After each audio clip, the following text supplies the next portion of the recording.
Welcome to the Talyllyn Railway's 150th birthday. We've been saying that a lot this weekend, but we can announce today that we are 150 years old, so we can officially claim the title today. As we celebrate this very, very special day, we are joined by Lord Faulkner, the President of the Heritage Rail Association, who we're very pleased to welcome, and I will hand over to Lord Faulkner. Thank you very much indeed, Alice. Good morning, everybody. Can I first of all say what a fantastic 2 days I have enjoyed on the Talyllyn Railway. Yesterday's event was absolutely stunning, and it was such a pleasure to go up the line and to the far end and to take part in the festivities down here afterwards.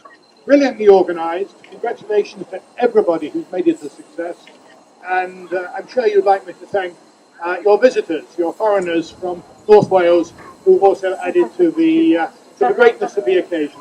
I think this is the first time you've borrowed locomotives. Maybe you'll do it again and perhaps give them a little bit more track to run on in future. So that's been terrific. Now, what happened 150 years ago today is that Queen Victoria signed the Talyllyn Railway Act. Now, I don't know if you know what happens when an act has passed both houses of Parliament.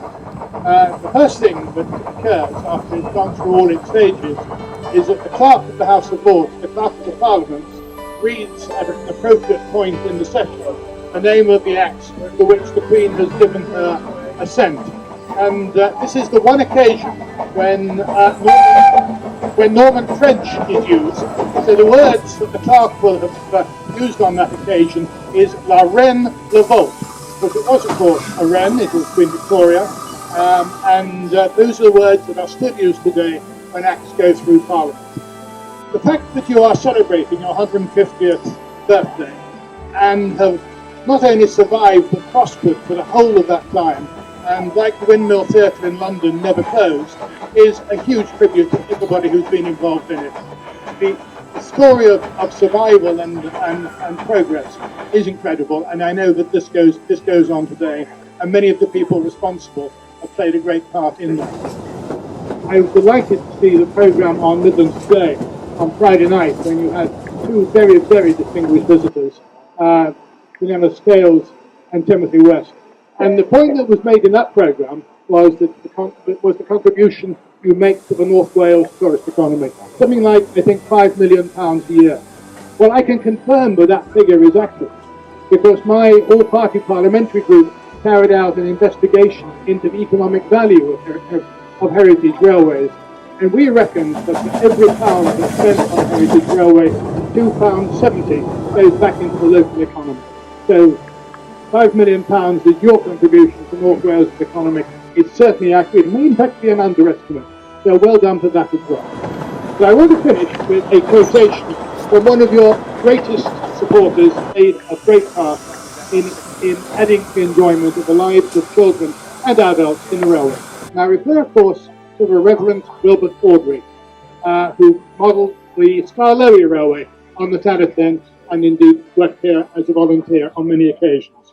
And my favourite quotation of his, which I use on a number of occasions when I'm talking about the railways more generally, is this. He wrote about the parallels between the railway and the Church of England.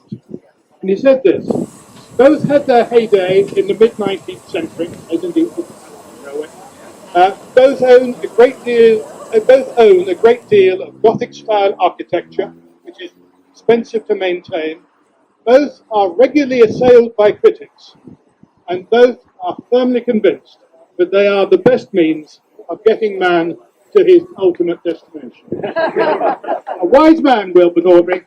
Thank you very much for listening to me this morning, and congratulations on this wonderful birthday. Our reason for being here today is to achieve the 50-year gap. We attended the 1965 100-year commemoration and enjoyed it very much.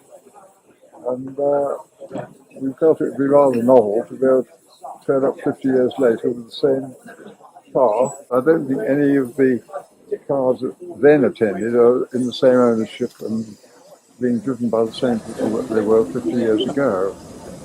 So it struck us as being a novelty to come and do this commemoration again.